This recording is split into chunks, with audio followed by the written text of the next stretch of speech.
보통 그 인문학의 마지막은 희망이 우리다 하는 얘기이기 때문에 이렇게 좀 발랄해야 되거든요. 좀 발랄했어요? 제 옷은 좀 어때요?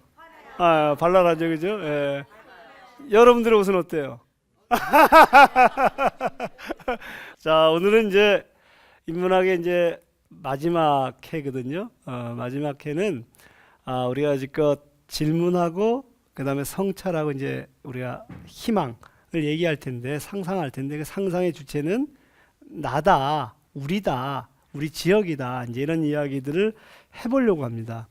지난 시간에 사실은 제가 희망을 일군 사람들을 보면서 한편에서는 제가 좀 걱정이 된 게 있었어요. 그건 뭐냐면은 희망을 일군 사람들은 저 정도가 돼야 되는구나. 알렌스키 정도가 돼야 되는구나. 프레이리 정도가 돼야 되는구나. 존 레논 정도가 돼야 되는구나. 그럼 나는 기다리기만 하면 되는 모양이다. 이제 이런 생각을 했을 수 있을 것 같아갖고 뭐 그런 생각 하셨어요? 그래서 이제 오늘은 사실은 그 사람들조차도 우리들이 있었기 때문에 내가 있었기 때문에 또 다른 나가 있었기 때문에 가능했다는 이야기들을 좀 해보려고 하고요. 그렇게 했었을 때 제가 갖고 온 은유가 있어요. 제가 상상해서 갖고 온 게 마중물이라는 거거든요. 그래서 오늘 제목은 마중물. 지금 마중물이 아파 이게 아니라 마중물. 그 마중물이 있었구나. 한 바가지의 마중물이 희망을 깃다는 제목을 가지고 왔어요. 여러분들이 마중물이 뭔지 잘 모르시는 분들은 없겠지만 제가 그 시각적인 효과를 위해서 한번 그림을 준비해 왔거든요. 한번 보실까요? 자, 어떠세요? 지금 저 지하수 밑에 엄청나게 많은 물들이 흐르고 있는데 저 물을 끌어올리는데 필요한 물이 얼마만큼이에요? 한 바가지의 마중물이더라. 지금 그래서 한 친구는 지금 물을 붓고 있고 또 다른 친구는 어떻게 돼요? 계속적으로 펌프질 하면서 밑바닥에 이제 물을 끌고 오고 있는 그런 현상이거든요. 그럼 저 마중물이 뭔 희망을 주냐 말이야. 저런 그 그림이 뭔 희망을 주냐. 여러분들은 그렇게 생각하실 수 있는데 제가 제 동료들과 토론하면서 고민하면서 밝혀낸 저 마중물의 신비로운 놀라운 어떤 그 숨겨진 이야기가 있습니다. 첫 번째는 한 바가지 물인데 엄청나게 많은 물줄기를 갖고 오더라. 자, 우리 오늘 여기 모여갖고 이렇게 얘기하는 사람들은 한국의 전체 사회에서 보게도 어떻게 돼요? 한 바가지의 물인 건가요? 야, 우리만 이렇게 들으면 어떻게 하냐? 우리만 이렇게 고민하면 뭐야? 우리 한 바가지밖에 안 되는데. 그런데 저 마중물이 보여주는 것은 한 바가지의 물로도 우리가 엄청나게 많은 물줄기를 끌고 올 수 있겠다는 것을 보여줘요. 제가 어릴 때 저희 집에도 펌프가 있었거든요. 근데 펌프에다 물을 넣으려고 하면 한 바가지의 마중물을 넣으려면 어떻게 돼야 돼요? 깨끗한 물이 있어요? 잘 없어요. 거의 물들이 다 써버렸기 때문에 그래서 항아리의 맨 밑바닥에 남은 물을 붓거나 아니면 설거지 하다가 남은 물을 붓거나 아니면 빗물을 붓거나 그랬거든요. 붓거나. 그러니까 저 물은 굳이 깨끗한 물일 필요가 없다. 물의 기능만 할 수 있으면 누구든지 마중물이 될 수가 있다. 그래서 제가 무슨 얘기를 하냐면 그때가 올 때를 얼마만큼 기다려야 되나요가 아니라 나도 마중물이 될 수 있다. 노인, 그 다음에 여성, 일반 시민, 장애인 누구나 다 학생 누구나 다 마중물이 될 수가 있다. 지금 안녕하십니까 뭐 이런 글을 하나 쓴 그 사람들조차도 파장을 부르고 마중물이 되는 건 거고요. 누구나 다 마중물이 될 수가 있다 하는 은유를 보여주는 건 거죠. 그래서 빗물, 논물, 꾸정물, 흙탕물 누구나 다 마중물이 될 수가 있다 이런 건 거고요. 그리고 이제 저것이 보여주는 세 번째 은유는 뭐냐면 그렇다면 그런 물들은 어디에 존재해요? 도처에 존재하잖아요. 마중물은 도처에 존재해야 되는구나. 도처에 존재할 때 우리가 바뀔 수가 있겠구나. 여기까지는 어떻게 생각했어요? 영웅이라든가 우리가 지난번에 봤던 희망을 읽은 사람들 보면 아니면 전문적인 학자라든가 아니면 전문적인 활동가가 될 수 있다고 생각했는데 아니다. 그것이 바뀔 수 있었던 것은 도처에 존재하는 보이지 않는 마중물 때문이었다. 안 되는 건 거예요. 그 다음에 여기서는 좀 억지인지 모르겠어요. 왜 억지인지 모르냐면 마중물을 이렇게 담을 때 어디다 담아요? 바가지에도 담지만 고무신에도 담고 모자에도 담고 어디든지 담는데 이 마중물은 난 모자 싫어. 나 고무신 싫어 그래 안 그래? 안 그리더라. 마중물은 어디에나 당기는 굉장히 유연한 어떤 그 개방적인 것들이더라. 누구하고도 토론이 가능한. 그래서 마중물은 어디에나 당기는 물이더라. 이게 네 번째 거고요.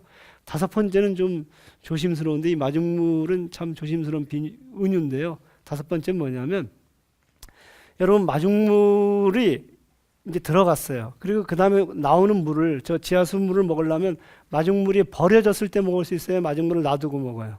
버렸을 때 먹잖아요. 아, 마중물은 버려지는 물이구나. 아, 마중물은 버려지는 물이구나. 제가 무슨 얘기를 하면 마중물이라는 것은 끊임없이 권력은 비판하되 공동체에는 긴박되어 있는 물이구나. 이게 이제 왈절하는 사람이 얘기한 거거든요. 내가 끊임없이 권력은 비판하냐, 권력이 탁 달라붙는 게 아니라 권력은 비판하되 공동체를 위한 물이구나. 그럼 버려진 물들은 그냥 버려져요? 흘러가다가 또다시 마중물이 되는 건가요? 그래서 제가 말씀드리고 싶은 것은 뭐냐면 저 마중물이라는 은유를 통해서 봤었을 때 우리는 기본적으로 마중물의 은유에 따라서 실천을 한다라면 저것은 좀 더 나은 공동체에 대한 상상을 할 수 있겠구나 하는 거거든요. 그래서 제가 이제 제일 처음에 이제 보여드리고 싶은 것은 뭐냐면 아까 말씀드린 누구나 다 마중물이 될 수 있다 그랬잖아요.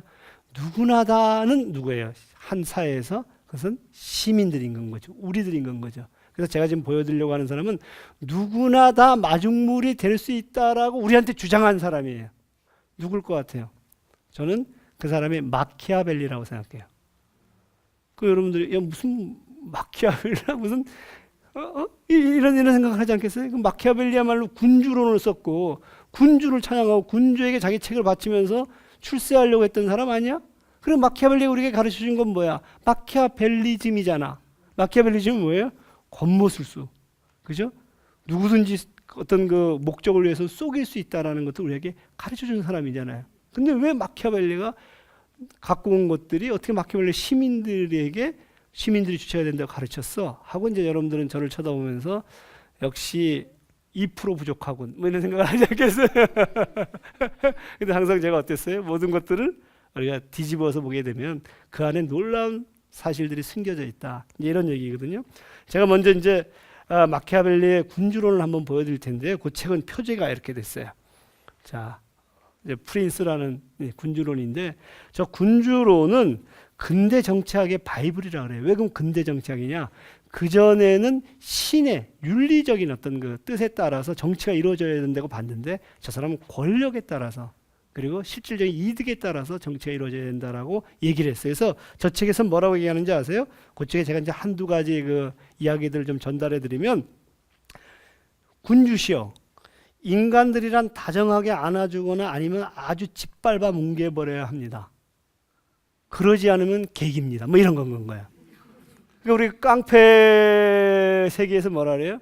쟤를 혼내주려면 적당히 혼내면 쟤는 개긴다. 아예 짓밟아버리거나 아예 내 편으로 만들라. 이 깡패 같은 얘기예요 이게. 그래서 그 얘기가 프린스에 나와요. 또 이런 얘기도 해요. 어떤 상황에서나 선하게 행동할 것을 고집하는 자는 많은 무자비한 자들에게 둘러싸여 몰락을 자초할 것이 불가피하다. 똑같은 얘기죠, 그죠? 그 다음에 세 번째 이런 얘기도 해요. 악덕으로 악명을 떨치는 것에 관해서는 개의치 말아야 된다. 뭘 한다면 목적을 달성할 수만 있다면. 이게 마키아벨리인 거예요. 그래서 이렇게 마키아벨리가 얘기하고 있는데 여러분 마키아벨리가 이런 얘기를 할 때 우리가 생긴 거대로 논다 그러잖아요. 어떻게 생겼는지 한번 보여드릴게요. 생긴 거대로 정말 노는지. 자 보세요. 어때요? 생긴 거대로 놀아요? 근데 이게 우리가 관상을 보고 이러는 건 나쁜 일이잖아요. 그렇게 관상을 보고 그러세요. 관상을 한번 보세요. 굉장히 비열해 보이죠. 비열해 보이죠. 그래서 이 사람은 평가한사 이렇게 얘기를 해. 모나리자의 미소와 달리 마키아벨리는 조소한다. 눈은 교활하게 빛나고 얇은 입술은 굳게 다물어져 있으나 언제나 비웃는 듯하다. 겉모술수로 뜻하는 마키아벨리즘의 입장에서 보면 대단히 교활하게 보이지 않겠느냐. 그런데 마키아벨리를 또 한번 자세히 들여다보세요. 저 속에 뭐가 있을 것 같아요? 상당히 똘똘해 보이지 않아요? 만만치 않게 보이지 않아요? 그리고 또 한편에는 뭐가 있는 것 같아요. 뭔가 자세히 들여다보면 비웃는데 모든 사람들 다 비웃는 것처럼 보이지 않아요? 단순히 일반 시민들뿐만 아니라 군주조차도 비웃고 저 이면에는 뭔가 꿍꿍이 속이 있지 않을까, 뭐 이런 생각들이 우리가 들지 않겠느냐 이런 거. 그래서 우리 관상이라는 것들은 내 편일 때하고 남의 편일 때하고 굉장히 다르게 보이는 건 거예요. 그래서 여러분들이 혹시라도 저에게 제가 잘생겨 보인다면 제 편인 건 거예요. 근데 조금이라도 저의 옷이라든가 흠집지 않는다면 여러분하고 저는 굉장히 깊이 있게 고민해 봐야 되고. 자, 마키아벨리의 저 관상을 보면 분명히 그럴지도 모른다, 이제 이런 우리가 이미지를 갖게 되는데요. 사실은 마키아벨리가 왜 이렇게 군주는 겉모술수에 능해야 되나? 그것은 이탈리아의 통일을 이루려면 강력한 군주가 있어야 된다, 이런 얘기예요. 그런데 마키아벨리 군주를 가만히 들여다보면 이런 얘기를 해요. 그런데 군주가 저러려면 전제 조건이 있다. 백성이 멍청할 때다. 백성이 똘똘하면 저렇게 하면 안 된다. 전제는 혼란에 빠지고 저렇게 했을 때, 깡패처럼 저렇게 행동했을 때 그것을 두려워하는 백성들이 존재할 때다. 신민이, 그 신민이 똘똘하면 그것은 아무런 소용이 없는 건 거다. 이런 이야기들을 프린스에서 하고 있어요. 그러면 마키아벨리는 군주를 가르쳤어요? 백성을 가르쳤어요? 그렇죠. 그 시대 상황에서 통일을 해야 되겠는데 통일을 하려고 할 때 백성이 멍청하단 말이에요. 그럼 어쩔 수 없이 군주한테 그런 얘기를 할 수밖에 없을 거 아니에요. 백성이 똑똑하면 군주로는 어떻게 했어요? 다르게 쓰여질 수 있었을 것이다. 그래서 그 알티세라든가 그람시라든가 이런 사람들은 사실 루소도 그런 얘기를 하는데, 마키아벨리는 군주에게 어떤 그 책을 바치는 척하면서 사실은 가르치려고 했던 것들은 백성들이다, 이렇게 얘기를 하는 거예요. 너희들이 주체가 되지 않는 언제든지 군주는 저렇게 바뀔 수 있을 것이다 그래요. 그래서 사실은 이제 그런 단서들을 우리가 어떻게 볼 수 있나, 초기에 이제 저서가 저 프린스인데요, 군주론인데 그 이유가 이제 로마사 논고를 쓸 때를 보게 되면 완전히 어떤 그 백성의 입장, 시민의 입장으로 돌아가요. 저 사례가 아까 말씀드렸던 마중물의 역할을 할 수 있는 것들은 그 일을 시민이 한다라는 이야기, 메시지를 전달해 주는 게 마키아벨리라는 건가요. 또 하나 제가 그 일을 진짜 시민이 한 사례가 있어요. 그것은 1968년도에 프랑스에서 시작해서 전 세계로 퍼진 68혁명이에요. 68혁명 혹시 들어보셨어요? 네, 68혁명은 어떤 그 프랑스의 대학에서 그 학생들이 어떤 학교의 문제들에 대해서 문제 제기를 하면서 시작했던 것들이 노동자들이 가세하고 시민들이 가세하고 그리고 전 세계의 어떤 사람들이 어떤 거기에 호응하면서 벌어진 68년도에 일종의 어떤 그 문화혁명 같은 느낌이었던 68혁명인데요. 이때 68혁명이 이야기했던 구호가 몇 가지가 있어요. 그 구호 중에 제가 몇 가지를 한번 얘기해 볼게요. 이게 얼마나 재미있는지. 나는 금지하는 것을 금지한다.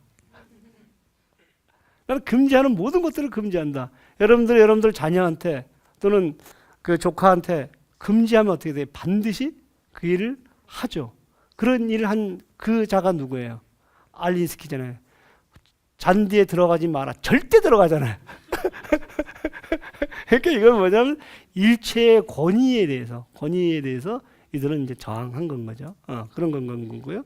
그 다음에 현실주의자가 되자. 그러나 불가능한 것을 요구하자.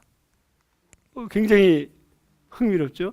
현실주의자가 되자. 현실주의자 숙명론에 빠지지 말고 불가능한 것들 요구하는 것들이었지만 현실주의자가 아니겠느냐, 이런 얘기인 거예요. 또 하나는 뭐냐면 우리는 우리 부모가 그렇게 되지 말라고 했던 그런 사람들이다. 그렇죠? 여러분들의 부모한테 어떻게 하고 있어요? 여러분들의 부모들이 공부 열심히 해라. 좋은 대학 가야 된다. 이렇게 얘기하고 있잖아요. 근데 이 친구들은 전혀 그러지 않았던 어떤 그 저항했던 넌 그런 사람, 내가 되지 말라고 했던 그런 사람들이다. 이렇게 이제 얘기를 하는 거예요. 이 친구들이 거리에 쏟아져 나왔을 때 기성세대는 이해해요, 이해 못해요? 이해하지 못해요. 그러니까 공산당조차도 들어가라래요. 저거는 노동자들이 일으킨 파업이 아니고 계급의식이 있는 것들도 아니고 어떤 그 진보적인 것들도 아니다. 저건 무정형적인 거다. 주동자도 없다. 그러니까 저것에 이용당하면 안 된다 그래요. 그래서 거리에 나왔어요. 거리에 나왔는데 다들 뭐냐, 야, 근데 우리가 왜 나왔지? 누가 나오라 그러지? 다들 그 주체가 없는, 주동자가 없는 건 거예요. 여러분 여기서 좀 재미난 얘기인데, 우리 그 촛불 시위할 때 나왔던 굉장히 놀라운 단체가 있는데 혹시 여러분 쌍코라고 아세요? 쌍코가 회원이 한 10만 명이 된대요. 그런데 거기에 있는 친구들이 이렇게 마스크 딱 끼고 딱 나오고 이쁜 친구들인데 여성들인데 딱 있는 거예요. 그래서 그 친구들 뭐냐면 쌍코의 뜻이 뭐냐면 쌍꺼풀과 코 수술하는 사람들이 모이는 거예요. 쌍코가. 그러니까 이 친구들은 만약에 민영화가 되게 되면 어떻게 돼요? 이것이 비용이 굉장히 높아지잖아요. 그러니까 야 이거 반대해야 된다 말이야. 그래서 촛불 들고 나온 건 거예요. 그래서 아주 웃긴 얘기인데 이 친구들에서 깃발은 뭔가 만들어야 되잖아요. 그러니까 쌍코피 이렇게 딱 들고 나왔대. 그러니까 사람들 전부 다 야, 커피 파는 줄 알고 왔는데 이게 제 현장에 나왔던 그 여성 단체에 있는 회원들한테 들은 얘기인 거예요. 그래서 두 번째 30만이 되는 회원을 가진 조직이 있어요. 그 조직도 많이 나왔는데 이게 뭐냐면 화장빨이에요. 화장빨. 자, 이게 68혁명이 그랬다는 건 거예요. 정말로 쌍코와 이 뭐죠? 화장빨이 나온다는 게 이해가 안 되잖아요. 옛날로 치게 되면은. 옛날로 치면 의식화돼 갖고 무슨 뭐 학습도 하고 이래 나와야 되는데 이 친구들 정말 다양한 친구들이 거리에 쏟아져 나왔다는 건 거예요. 그래서 이제 조직 없는 운동이고 주동자 없는 운동이고. 근데 놀라운 건 뭐냐면 이 친구들이 모여서 광장에서 그렇게 토론을 했다는 건 거예요. 바리케이트를 설치해 놓고. 그래서 68혁명의 놀라운 것은 일체의 억압을 문제 삼았지만 그 억압에 대해서 광장에서 토론을 벌였다. 그래서 그 토론들이 그들에게 새로운 상상을 하게 됐다. 그래서 68혁명의 모토가 뭐냐면 권력을 상상력에게로 그런 얘기를 했고요. 간디는 뭐라고 얘기했냐면 아무리 막강한 권력을 가진 지배 세력일지라도 피지배 계급의 동조 없이는 통치가 불가능하다. 이런 얘기를 하게 되고요. 그 다음에 이제 토크빌 같은 사람은 이제 미국의 민주주의를 보면서 국민들은 그들의 수준에 맞는 정부를 갖게 된다. 이렇게 이제 얘기를 하게 되는 건 거죠. 지금 이제 우리가 봤더니 한국 사회를 보면서 여러분들이 갖고 있는 정부를 우리는 욕하고 있는데 그 정부는 누구의 수준에 맞는 정부예요? 우리의 수준에 맞는 정부다. 마중물이라는 것들은 누구나 다 마중물이 될 수 있는데 우리가 마키아벨리가 우리에게 알려준 것들은 뭐냐면 너희들이 마중물이 되지 않았을 때 나는 누구 편을 들 수밖에 없다? 군주 편을 들 수밖에 없다. 나의 군주론은 시민론을 쓰고 싶은데 지금 현 시점에서는 군주론이라는 걸 쓸 수밖에 없다. 이렇게 얘기하고 있다라고 저는 생각을 하는 건가요. 그래서 저는 이제 어떤 얘기를 하냐면 그래 중요한 것들은 기본적으로 시민들이다. 그럼 시민들은 어떤 모습으로 존재해야 될까 하는 것들이 제 생각인데요. 일단은 제가 이제 생각하는 것들이 하나는 시민들은 기본적으로 근본적인 비판을 할 수 있는 시민들인데 자각한 시민이어야 된다. 그런 거죠. 우리가 지금 여기 와서 이렇게 인문학을 통해서 우리가 보려고 했던 것은 필링이잖아요. 모든 것들의 일체의 것들을 말의 눈가리개를 벗겨내고 그 이면에 있는 것들을 들여다보는 것들이 필링일 텐데 그것이 일종의 내가 사회적 관계들 속에서 어떤 위치에 있는지를 둘러보고 살펴보고 만들어 보려고 하는 그 태도들, 이게 저는 자각한 시민이다 이렇게 되는 건가요. 제가 이렇게 강의를 하다가 보면 강의가 끝난 다음에 어떤 분들이 찾아와요. 교수님 강의 잘 됐는데 이제부터 제가 뭘 해야 되겠습니까? 그럼 제가 관심 있는 게 뭐예요? 그럼 저는 도서관에 책 읽는 게 관심 있는데 도서관에서 그럼 도서관에 자원봉사자도 있고 작은 도서관에 가면 여러분이 할 일들이 굉장히 많습니다. 그럼 그 사람이 거기를 어떤 문제가 육아 문제가 관심이 많아요. 그러면 공동체 육아를 하는 데가 있습니다. 어떤 문제에서 여성 문제가 아니라 지역에 여성 단체가 있습니다. 그럼 제가 그쪽에다 연결을 시켜줘요. 그러면 이분은 뭐가 되는 거죠? 자각한 시민이 조직된 시민이 되는 건 거예요. 그 속에. 근데 우리는 사실 한국의 시민들은 자원봉사의 율은 높은데 지금 어떤 자각한 자원봉사, 어떤 그 근본적인 구조적인 문제들을 문제제기 삼고 그다음에 공동체의 근본적인 문제들을 하는 것들이 굉장히 취약하거든요. 그러니까 어떻게 보면 조직된 시민들의 그 조직이 어디로 갔냐면 주로 말씀드린 대로 어떤 그런 그 자각한 형태들이 아닌 뭐 이런 데로 가는데, 아무튼 그래서 이제 자각한 시민이 조직된 시민이 되고, 이 사람이 조직돼 갖고 일을 하다 보면 어떻게 돼요? 그 일들이 재미도 있고 의미도 찾다 보면 어느 날 갑자기 이 강의에 사람들을 데리고 나와요. 그래서 저 사람 뭐요? 그러면 제가 조직한 시민들입니다. 그래서 뭐라 그러면 자각한 시민, 조직된 시민, 조직하는 시민. 지금 조직하는 시민이잖아요. 그렇죠. 지금 여러분들도 끌려 나올 때 끌려 나오는 사람 뭐예요? 조직된 시민인 거고, 끌고 오는 사람 뭐예요? 조직하는 시민인 거예요. 요즘 여기 조직한 시민, 조직된 시민인데 어떤 사람 아직 자각도 못한 사람도 있어요.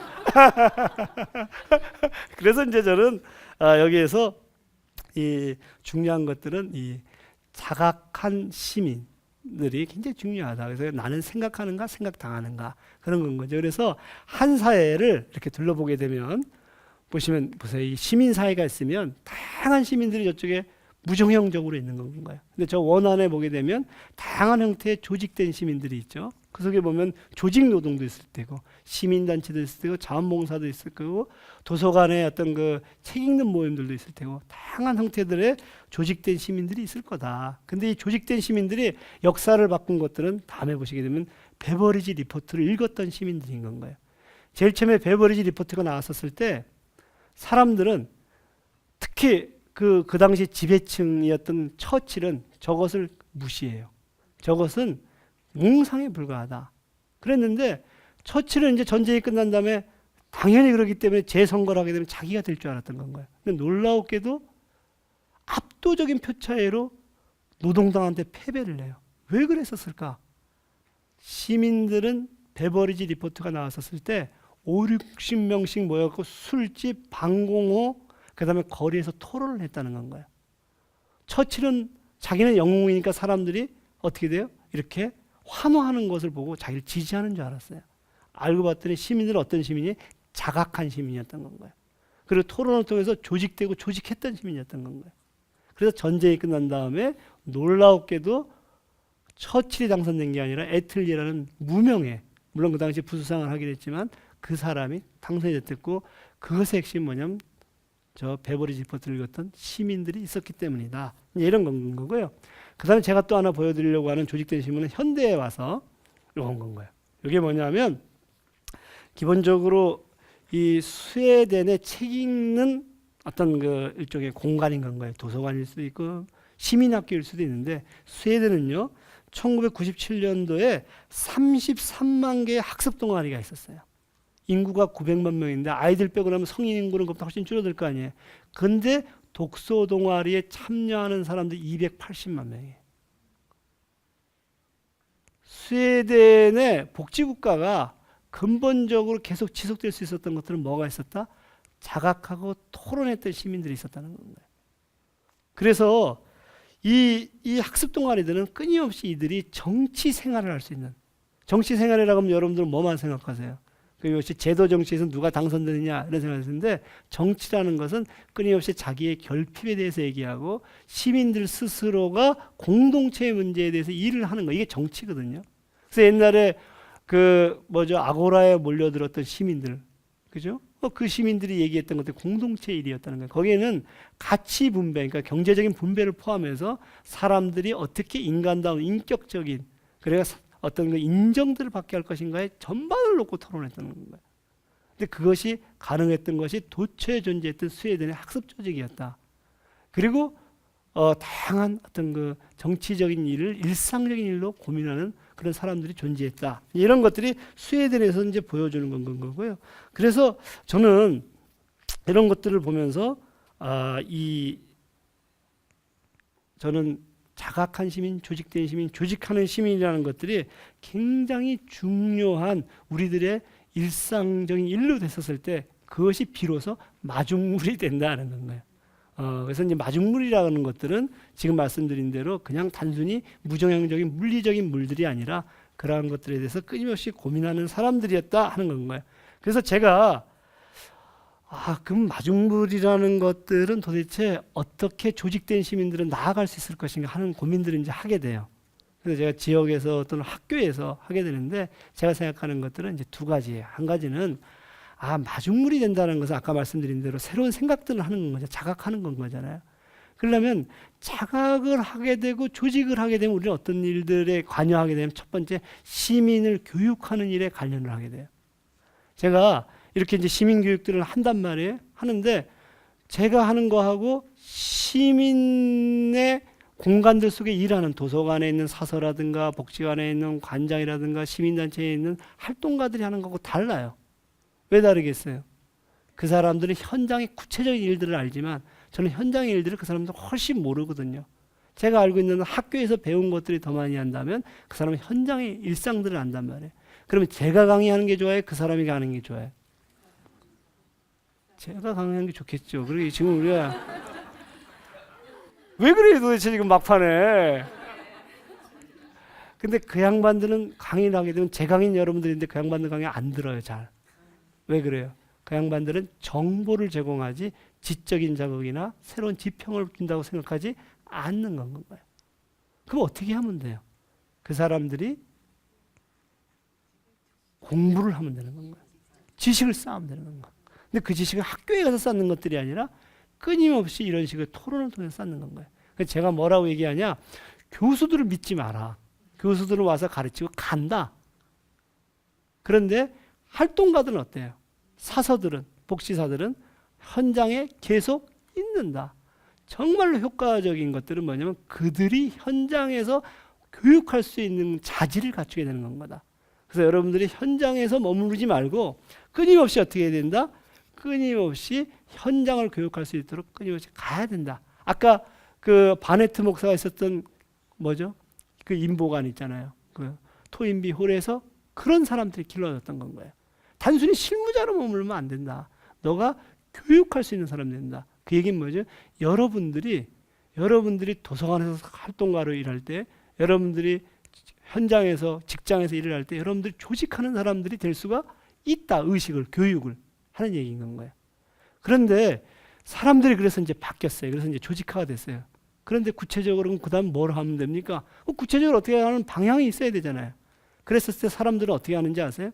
저 같은 사람한테 가서 교수님 정책을 어떻게 짜야 됩니까? 좀 정책 좀 짜주십시오 그래요. 그럼 제가 잘 짜요? 현장에 있는 사람이 잘 짜요?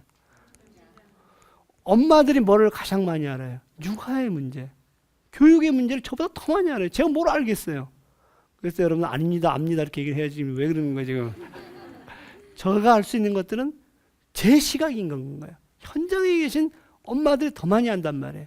그럼 어떻게 되냐? 근데 엄마들이 교육 정책을 짜요? 제가 짜요? 보통 제가 짜잖아요. 왜? 제가 교수니까. 그래서 여러분들은 문제들 저한테 토로하고 가요. 그리고 기다려요. 제 정책이 나올 때까지.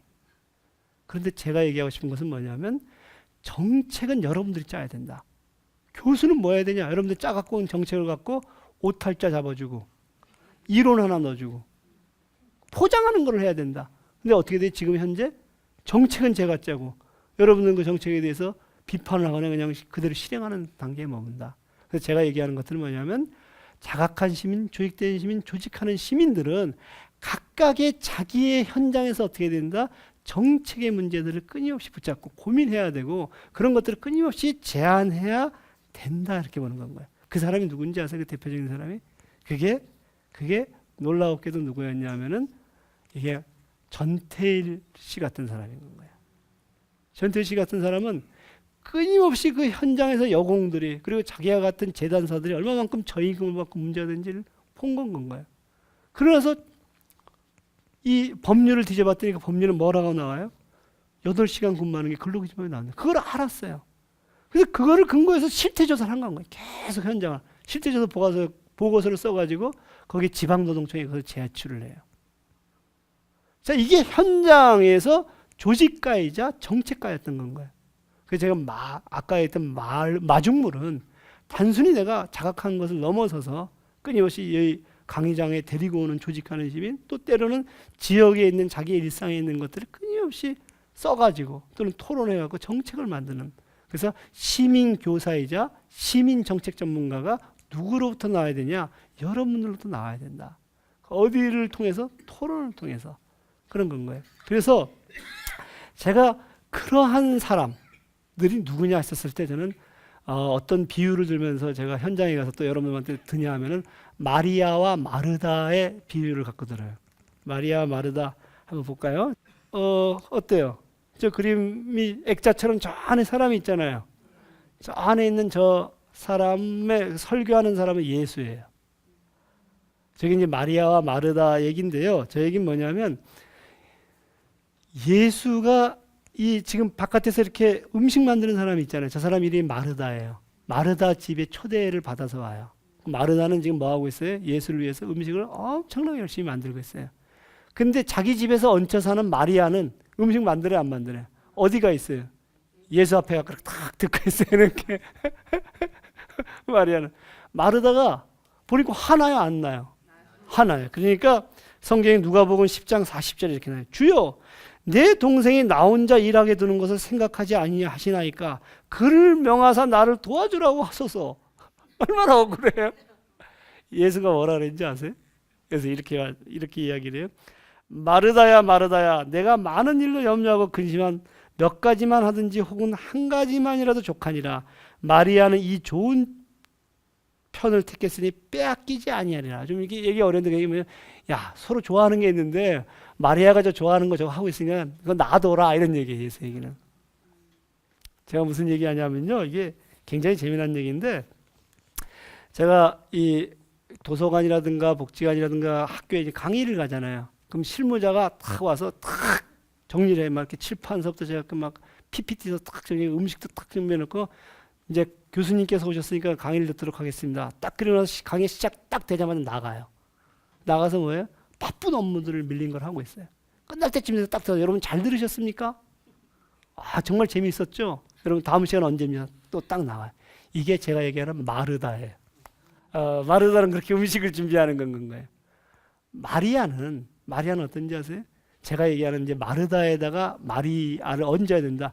그 빨리 끝나면 제일 앞에 앉아서 들어야 되는 건가요? 딱 끝나면 저거구나. 내가 해야 될 일들이 저거구나. 딱 끝난다면 여러분, 우리 다음번에 우리 토론 모임 한번 만들어 봅시다. 어때요? 이게 마리아라는 건가요? 제가 뭐라고 하냐면 마르다에다가 마리아를 얹어야 된다. 이런 얘기. 근데 우리 가보면 전부 다 어떻게 돼요? 마르다형이에요. 마르다형. 여러분들은 혹시 여러분들의 공간에서, 여러분들의 지역에서, 여러분들의 스타디 모임에서 마르다예요, 마리아예요? 그렇죠? 그렇죠? 그래서 저는 무슨 얘기를 하냐면 중요한 것들은 우리가 마르다와 마리아에서 우리가 절대로 마리아를 이루면 안 된다. 마리아는 끊임없이 앉아서 자각하는 건가, 예수 얘기를 들으면서.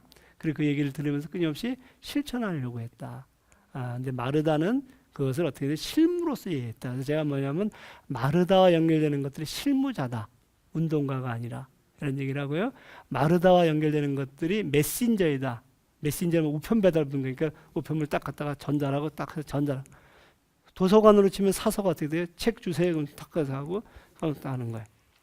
근데 메신저가 아니라 메디에이터는 그걸 조직하는 거야. 야, 어떤 사람들이 어떤 책을 읽어야지 공동체의 문제에 깊이 고민을 하지? 그 책을 갖다가 도서관에 비치를 하는 게 어떤 그 메디에이터인 거거든요. 그러니까 여러분들은 아이들을 만날 때 또는 여러분들의 일상들 속에서 또 여러분들 조직에서 마르다일까 마리아일까, 메신저일까 메디에이터일까, 실무자일까 운동가일까.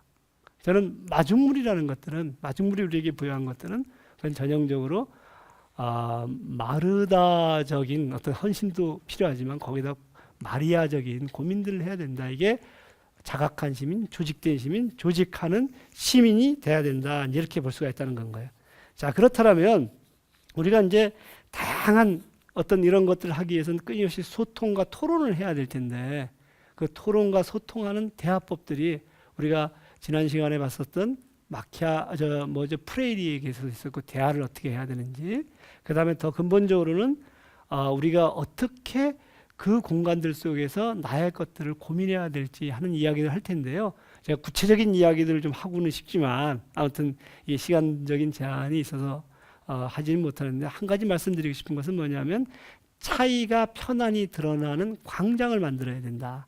그러니까 나하고 다르다라고 해서 그 사람을 제거하거나 그 사람을 소멸시키는 것들이 아니라 끊임없이 차이가 나는 사람들과 함께 토론하려고 해야 된다. 그래서 제가 무슨 얘기냐면 동의하지는 못하지만 인정은 해야 된다.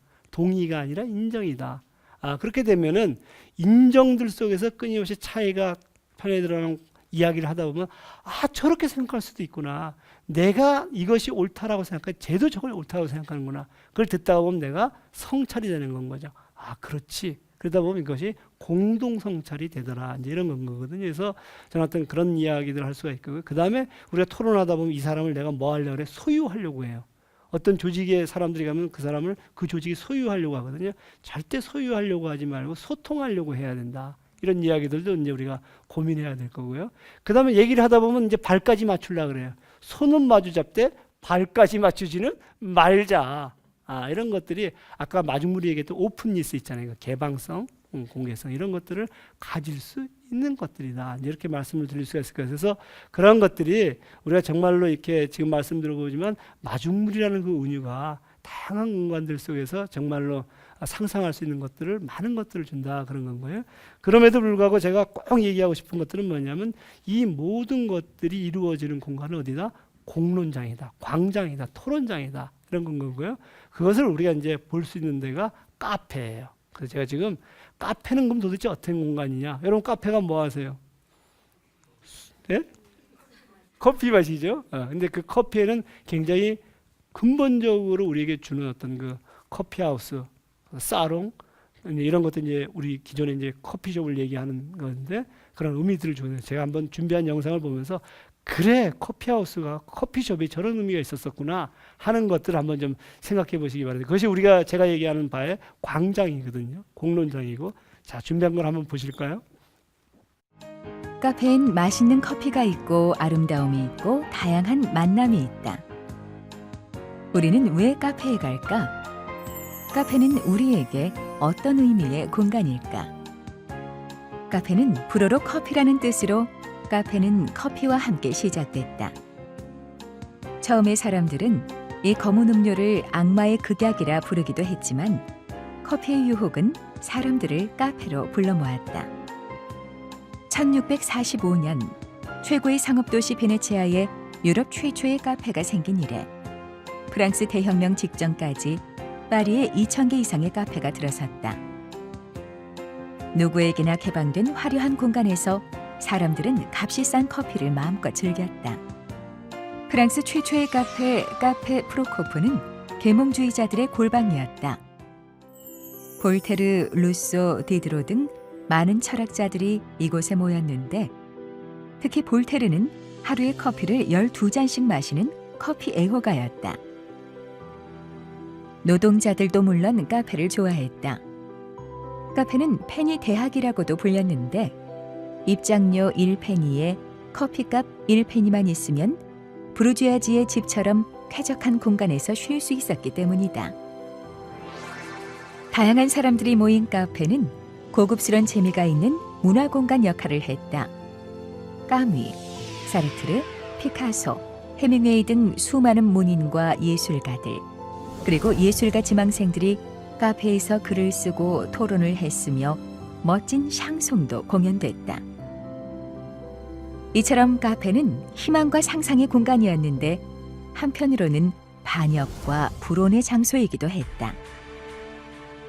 사람들은 일요일에 예배당에 가지 않고 쾌락이 가득한 카페에 모여 기독교 교권을 비판했다. 혁명을 모의하는 정황들도 곳곳에서 포착됐다. 지배 세력인 교회와 권력에게 카페는 눈의 가시였다. 1676년 영국의 검사장은 찰스 2세와 영국에 대한 불경죄를 구실 삼아 커피하우스를 폐쇄할 것을 명령했다. 하지만 반발이 너무 거세서 칙령을 철회해야 했다. 사상가 몽테스큐에는 베스트셀러 소설이었던 페르시아인의 편지에서 당시 성행했던 카페에 대해 이렇게 얘기한다. 카페에서 나오는 사람들 중에 거기에 들어갔을 때보다 4배 이상의 지성을 갖게 되었다고 믿지 않는 사람은 한 사람도 없을 정도다. 카페가 자유사상과 민주주의의 학교 역할을 한 것이다. 프랑스 대혁명을 촉발시킨 바스티유 감옥 습격도 카페에서 비롯됐다.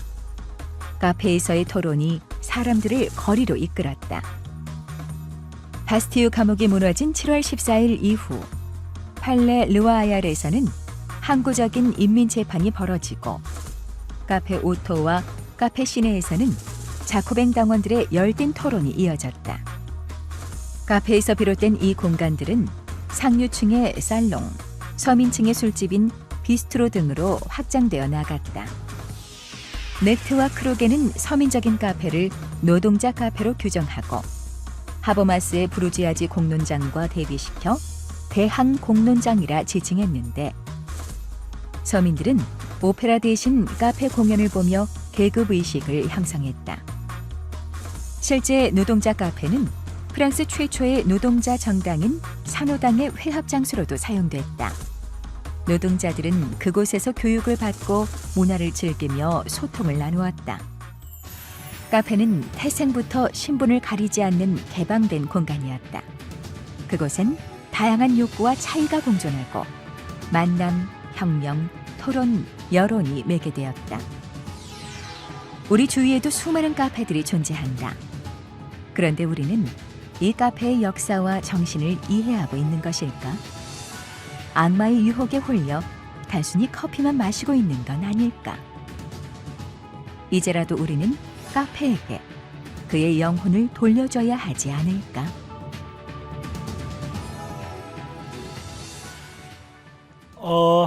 카페가 저렇게 놀라운 공간인지 모르셨죠, 그죠? 우리나라에는 그 사롱이나 커피하우스, 카페가 다 같은 이제 얘기들인데요. 우리나라는 사롱이 넘어와서 뭐가 됐어요? 룸사롱이 됐죠. 비스트로나 캬바레도 그런 종류였고 서민들의 카페였는데 우리나라의 캬바레 생각해 보세요. 그래서 어쩌면은 카페라는 것들은 지금 저런 다양한 사람들이 모여서 놀고 고민하고 비판하고 상상하는 정말로 다양한 불온한 공간이지 않았었을까. 그리고 프랑스 대혁명도 사실 알고 보면 카페에 사람들이 모였단 말이에요. 불온하니까 폐지를 시키니까 이 사람들이 커피를 들고 어디로 나가요? 노천에 나가서 노천 카페에서 권력을 비판하면서 이제 일어나게 되는 건 거죠. 근데 과연 우리의 카페는 어땠었을까? 이제 이런 고민들. 여러분들의 카페에서는 어땠었을까? 이제 이런 고민들을 이제 우리가 하게 만드는 그런 건데요.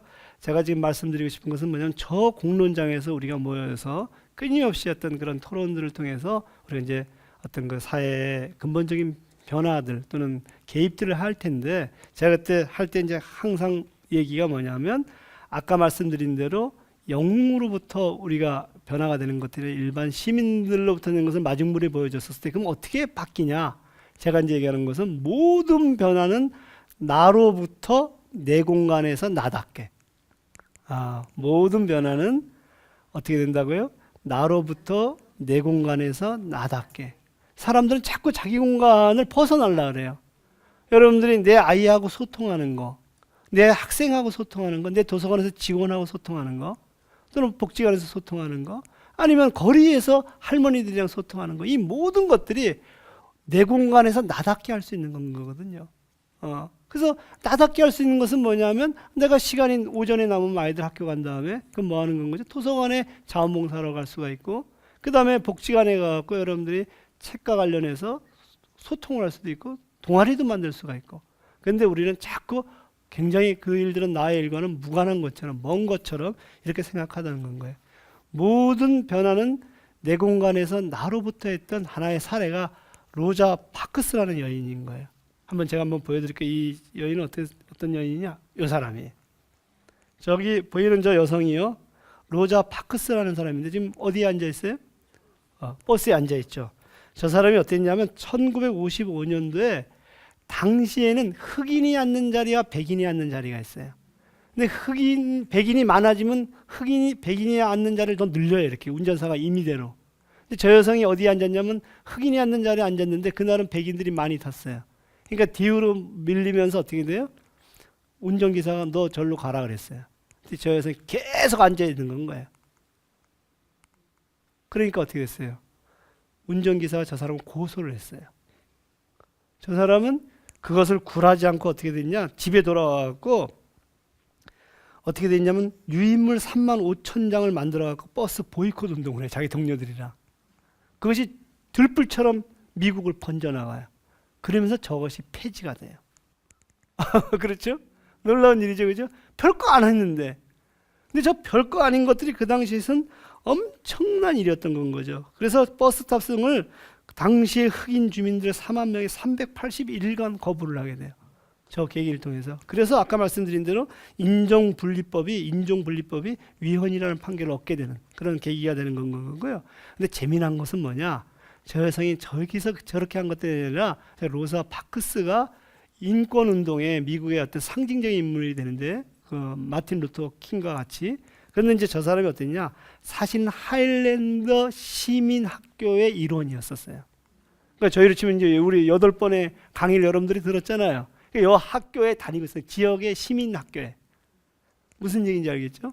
그 하일랜더 시민학교는 마일스 호튼이라는 사람이 거기서 40년 동안 그 학교를 운영을 했는데 거기에 모인 사람들이 토론하는 과정들 속에서 이것이 부당하다라는 것들을 깨닫게 되는 거죠. 그 학교는 문해 교육이라 해서 아까 지난 시간에 말씀드렸던 그 프레이리와 같은 사람이 끊임없이 근본적인 질문들을 통해 갖고 문제의 원인들을 자각하게 되는 건 거죠. 그래서 끝내는 어떻게 돼요? 저 사람이 조직하는 시민이 됐더라 이런 얘기인 건 거예요.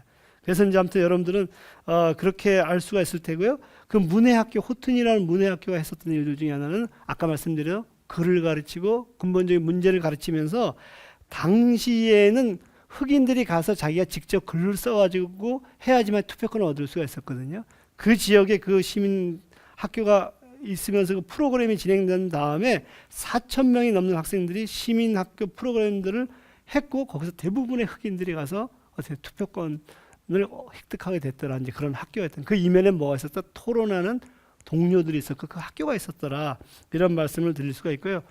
또 자기답게 자기 공간에서 고민했던 또 한 사람이 제가 있는데 한번 보여드릴게요. 저 사람들과 관련해서 구호가 딱 있어요. 이게 70년대에 노조 사무실에 반대파들이 붙인 건데 이런 거예요. 산업선교는 물러가라. 때려잡자 조하순. 왼쪽이에요. 그 다음에 무찌르자 이총각. 오른쪽 이총각이라는 분인 거예요. 이총각이라는 분은 동일방직 노동조합의 노조위원장이에요. 그래서 조하순 씨는 동일방직 노조원들에게 교육을 시켰던 사람이에요. 그래서 그 당시에 70년대 여성 노동자들이 노동운동을 할 때 2개의 조직들이 노동자들을 교육시켜. 대부분의 경우 이 조직들의 교육을 받게 되는데 하나가 뭐냐면 지오세라 그래갖고 이게 기본적으로 기독교 어떤 그 캐톨릭 청년 노동 청년인 거고요. 도시산업선교회라 해갖고 이것은 개신교회, 감리교회 이제 어떤 그 도시산업, 그러니까 노동자들의 일정 정도의 어떤 그 선교 단체였는데 이들이 현장에 들어가고 그 열악한 삶들을 보면 노동자들의 삶들을 보면서 어떤 근로기준법이라든가 이런 것들을 이제 가르쳤던 건 거예요. 그래갖고 우리가 무슨 얘기를 하냐면 그 당시에 이 도시산업선교를 줄여서 도산이라 그러거든요. 도산이 들어가면 도산한다 이런 얘기가 있었어요. 그렇죠? 그 당시에 이제 그 세례들을 받게 되는 순간. 기본적으로 이들이 이제 깨닫게 되는 건 거죠. 그래서 전태일 씨가 아까 얘기했던 나에게 대학생 친구가 하나만 있었으면 좋겠다. 그런 공부를 하게. 그랬는데 그때 그 대학생 친구와 같은 그룹이 아까 지오세라든가 도시산업선교였던 건 거죠. 자, 이제 그런 것이었고요. 그 다음 사례는 뭐냐면 똥물 세례를 받은 건 건가요. 이 조합원들이 기본적으로 조합의 위원장을 뽑으려고 했었을 때 반대되는 어떤 그 정부와 연결되어 있는 이 남성 노동자들이 똥물을 뿌린 건 거거든요. 뭐 그런 아주 굉장히 유명한 사건들인데 저는 여공들의 저런 고민들이 그 궁극에는 YH 노조 이렇게 해서 이 박정희 정권들이 무너지게 되는 결정적인 계기를 제공하는 그런 거였는데 사실 저 여성 노조가 대단한 사람이 아니었던 거예요. 제가 이총각 선생님하고 지역에서 만나는데 그 당시엔 정말 생존적인 문제였고 내 공간에서 나답게 했던 거였고요. 그때 그 여성 노동자 동일방직이 계속적으로 지속됐었던 것은 끊임없이 토론을 하게 돼요. 자기 조합원들이랑.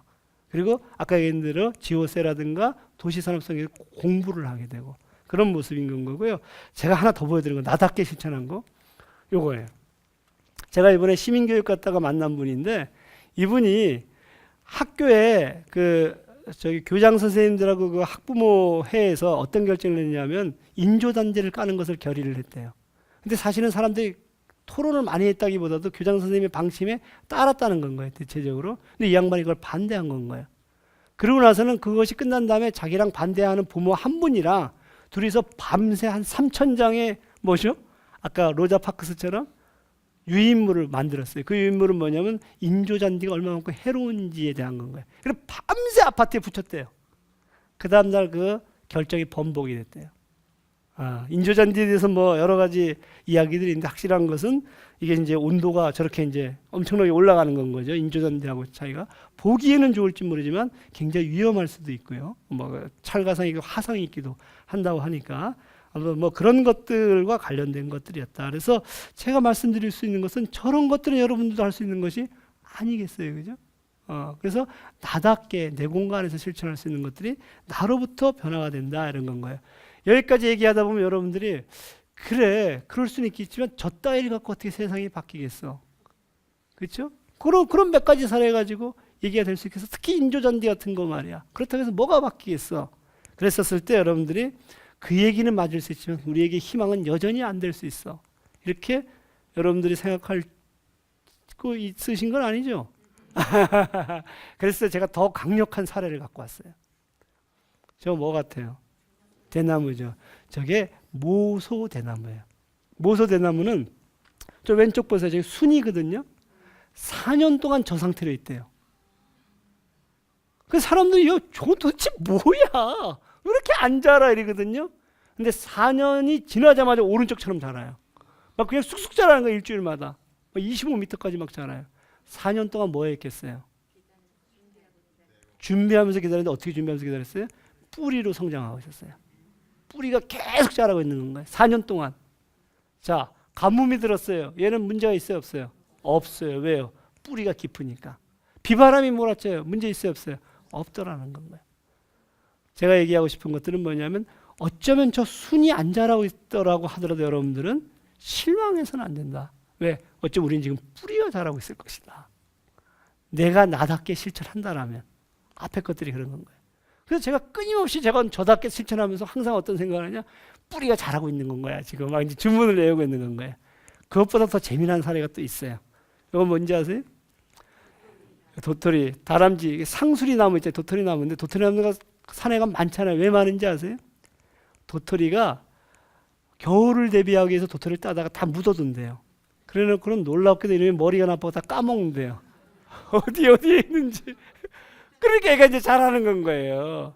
그래서 상수리나무는 요만한 게 엄청나게 크잖아요. 갑자기. 제 얘기는 뭐냐면 여러분들과 제가 뿌린 것들이, 제가 오늘 이렇게 강의하면서 뿌린 것들이 어쩌면 어딘가에 지금 묻혀 있는데 지금 자라고 있지는 않다. 그래서 내가 실망할 필요가 없다. 저는 어디선가 발화를 준비하고 있는지 모른다는 건가요. 그래서 여러분들 혹시라도 좀 멍청하더라도 뭐 엄청난 것들을 나도 모르는 사이에 튀우는 거다 이렇게 스스로 위안하시면 돼요. 뭐 저는 그게 위안이 안 되지만 말이에요. 자, 그 다음에 이제 한 가지 더 보여드리는 것은 과학혁명의 구조예요. 저거는 이제 제가 근본적으로 말씀드리고 싶은 것은 뭐냐면 제일 처음에 지구가 어떻다?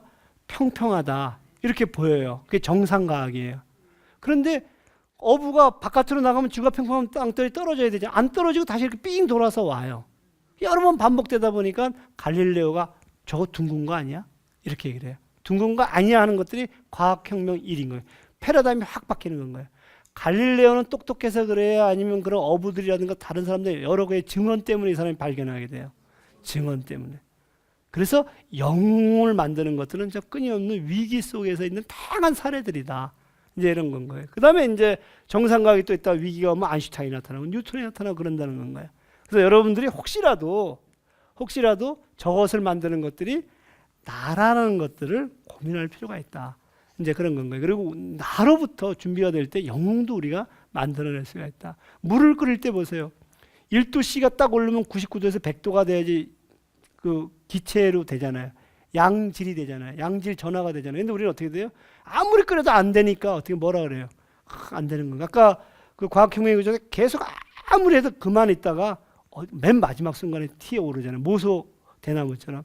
여러분들이 하는 행위가 어쩌면 내가 하는 행위가 지금 의미가 없는 것처럼 보일지 모르지만 1도만 더 하면 어떻게 된다? 양질 전화가 일어날지도 모른다. 저는 그런 꿈을 꾸면서 살아요. 오늘 제 강의가 별거 아닌 것 같지만 이것이 1도를 올리는 거라면 그 1도가 맨 마지막에 그 1도였다면 이게 제가 얘기하는 근거 없는 낙관주의가 근거를 만든다. 그래서 비판도 희망적인 비판이 돼야 되고, 그리고 여러분들의 삶도 여러분들이 나답게 실천할 때도 야, 내가 근거는 없지만 이것이 모소 대나무에 지금 뿌리를 늘리는 일 거야. 근거는 없어요. 하지만 그것이 그런 낙관주의가 끊임없이 나로 하여금 그러한 일들을 지속하게 하고, 그것이 내 동료와 그리고 내가 하고 있는 일을 아름답고 따뜻하게 보게 만들고, 그리고 그것이 근본적으로 세상을 좀 더 나은 공동체로, 그리고 여러분들이 갖고 있는 이상들이 일상이 되도록 만드는 근본적인 건 거다. 이렇게 말씀을 드리면서, 아무튼 여러분 그동안에 그 인문학을 이렇게 들으면서 제가 결론적으로 얘기하고 싶은 것들은 다시 한번 말씀드리면, 모든 변화는 나로부터 내 공간에서 나답게, 그것을 염두에 두시면 될 것 같아요. 제가 이게 마지막으로 그래도 우리가 뭔가 힘차게 끝내야 되니까 제가 모든 변화는 그러면 나로부터 내 공간 나답게 합시다. 근데 제가 볼 때는 암기하기 쉽지가 않을 것 같아요. 자, 한번 해봅시다. 모든 변화는